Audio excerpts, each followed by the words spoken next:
Qui d'entre nous ne rêve pas d'un pays loin du bruit et du chaos du monde, où les intrigues politiques sont beaucoup moins nombreuses, où votre revenu économique est supérieur aux normes mondiales et où le bonheur et la paix règnent en général? C'est le cas de la Norvège. La Norvège, dont la population est beaucoup moins importante que la géographie dans laquelle nous vivons, se distingue également par une architecture magnifique et des lois extraordinaires. En d'autres termes, il ne serait pas exagéré de définir la Norvège comme une civilisation complètement différente, située sur notre planète mais vivant indépendamment du monde. Examinons la Norvège de plus près et demandons-nous s'il s'agit vraiment d'un pays de rêve.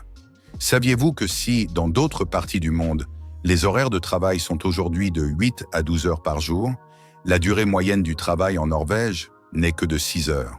La législation norvégienne considère qu'il n'est pas approprié que le développement d'un pays soit défini par une forte activité industrielle et des heures de travail longues et fatigantes. Et cela va presque à l'encontre de l'ordre mondial actuel. Ils préfèrent une société en bonne santé physique et mentale, qui vit dans le bonheur, à des activités industrielles avancées qui consomment les gens à tout point de vue. C'est pourquoi ils protègent la nature, qui est la plus grande source de paix, et ne l'ouvrent pas au développement pour le plaisir du tourisme. Ils minimisent les heures de travail et offrent des salaires élevés à leurs employés. C'est précisément pour cette raison que les gens ne pensent pas à s'escroquer les uns les autres. En outre, ils envoient de nombreux objets de valeur qu'ils n'utilisent pas à ceux qui sont dans le besoin en Asie et en Europe. En conséquence, le gouvernement norvégien entend permettre à ses citoyens de passer plus de temps avec leurs familles et leurs amis et de se concentrer davantage sur leurs loisirs personnels, ce qui leur garantira un esprit sain et heureux. En fait, ils ont poussé cette situation à un tel point que, alors que le fonctionnement général des prisons dans le monde vise à restreindre les opportunités de vie des criminels, à les punir dans des conditions sévères et à les retirer complètement de la société, les lois pénitentiaires norvégiennes leur offrent un large éventail d'opportunités afin de réintégrer les personnes condamnées dans la vie et de les empêcher de commettre à nouveau les mêmes délits. Si vous faites des recherches, vous verrez que le nombre de personnes qui sortent de prison et récidivent en Norvège est presque négligeable. Par exemple, chaque détenu bénéficie d'un accès illimité à Internet et est logé dans des chambres personnelles de qualité hôtelière. Ils disposent même d'un salon où ils peuvent faire du café et discuter lorsqu'ils s'ennuient. Il y a même un supermarché dans la prison où ils peuvent faire leurs courses. En prison, ils apprennent des métiers tels que la réparation de voitures, la menuiserie, l'électronique et la cuisine. Et lorsqu'ils sont libérés, ils peuvent trouver un emploi. En Norvège, où l'architecture se caractérise par des bâtiments colorés et de petite taille intégrés à la nature, il n'est pas nécessaire de verser d'énormes budgets aux agents immobiliers. En d'autres termes, il n'est pas nécessaire de les enrichir, comme c'est le cas dans d'autres pays, pour pouvoir vivre dans des maisons avec de belles vues. En effet, les Norvégiens construisent un de leurs espaces de vie dans des zones où ils peuvent déjà s'intégrer à la vue. De plus, comme ils protègent très bien leur géographie, vous êtes accueillis dans un environnement propre où que vous viviez dans le pays. Les routes sont construites au-dessus de tunnels et de ponts afin de ne pas gâcher la nature. La population étant peu nombreuse, il n'y a pratiquement pas de problème de circulation et la construction de grands hôtels n'est jamais favorisée. Les habitants considèrent plutôt qu'il est approprié de construire des abris commerciaux. Grâce à cette perspective, ils se sont créés un paradis de contes de fées. Dans ce pays, les droits des animaux sont également prioritaires.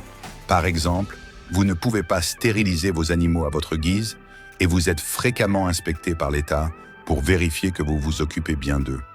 Dans la nature, les animaux sauvages ne considèrent jamais l'homme comme un objet à craindre. Ils aiment même partager la nature avec les humains. Si vous essayez de les chasser, vous risquez de lourdes peines de prison. D'autre part, les Norvégiens ne courent pas dans les centres commerciaux pour s'amuser ou préfèrent rester à l'intérieur et jouer à des jeux. Ils préfèrent rester à l'intérieur et jouer à des jeux, car le monde féerique qu'ils se sont créés est leur plus grand divertissement.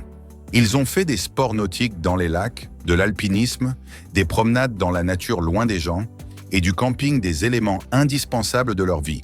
Ce faisant, ils ont l'occasion d'observer les aurores boréales, une fête visuelle de la nature. Comme vous le savez, ces radiations résultent de l'interaction entre le champ magnétique terrestre et les particules chargées dans le ciel. Rien que pour cette raison, des millions de touristes se rendent en Norvège. La Norvège étant également à la pointe des sports d'hiver, l'État a ouvert un centre de ski dans presque toutes les localités et l'a mis au service de ses habitants. En été, ce paradis froid devient propice à l'accès à la mer et les gens s'abandonnent dans des eaux vierges. Si vous êtes citoyen norvégien et que vous pensez avoir des talents, vous n'avez pas besoin de devenir célèbre ou de participer à des émissions télévisées pour vous faire remarquer. L'État offre des incitations et un soutien financier à toute personne productive dans quelque domaine que ce soit. De plus, il vous fait de la publicité dans les institutions publiques. Vous ne payez absolument aucun frais de scolarité. Même si vous êtes citoyen d'un autre pays, vous pouvez bénéficier gratuitement de toutes les possibilités offertes par les universités norvégiennes. Aujourd'hui, les sociétés développées telles que la Norvège sont gouvernées par la démocratie et le droit d'élire et d'être élu est accordé aux citoyens de ce pays. Toutefois, en raison des traditions du passé, il reste des traces de l'ordre monarchique dans ces pays. Bien entendu, le Parlement a le droit de s'exprimer et la structure monarchique n'est rien de plus que symbolique. Les familles royales n'ont jamais de droits et de pouvoirs illimités. Personne n'a de supériorité sur une autre personne devant la loi. Les Norvégiens ne sont pas très religieux par rapport aux Américains et aux Moyen-Orientaux. Bien que les gens ne l'expriment pas beaucoup, ils se décrivent généralement comme athées. Le gouvernement, quant à lui, met l'accent sur la liberté de croyance et de religion et ne mène pas de politique de répression. Il existe de nombreuses associations et fondations religieuses dans le pays et l'État a même ouvert des écoles pour les personnes de différentes confessions. Aujourd'hui, alors que de nombreux pays s'efforcent de rejoindre l'Union européenne, le gouvernement norvégien a estimé que sa qualité de vie était supérieure à celle de l'Europe et a refusé d'adhérer à cette organisation. Cette décision a été prise par le peuple à la suite d'un référendum. L'une des activités les plus importantes du pays est la pêche. Même les cabanes de pêcheurs sont fabriquées avec soin et ne manquent pas d'attirer l'attention. Ces cabanes et maisons de village sont recouvertes de terre, ce qui leur confère une isolation naturelle.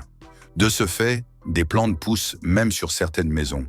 Enfin, si vous êtes victime de violences au sein de la famille, le gouvernement norvégien vous garantit et lance une enquête approfondie, même si vous ne le souhaitez pas. Compte tenu de tous ces éléments, je pense qu'il n'est pas exagéré d'appeler ce pays, où l'état de droit est suprême et la nature immensément bienfaisante, le paradis vivant sur Terre. N'oubliez pas d'aimer notre vidéo et de vous abonner à ma chaîne. Au revoir.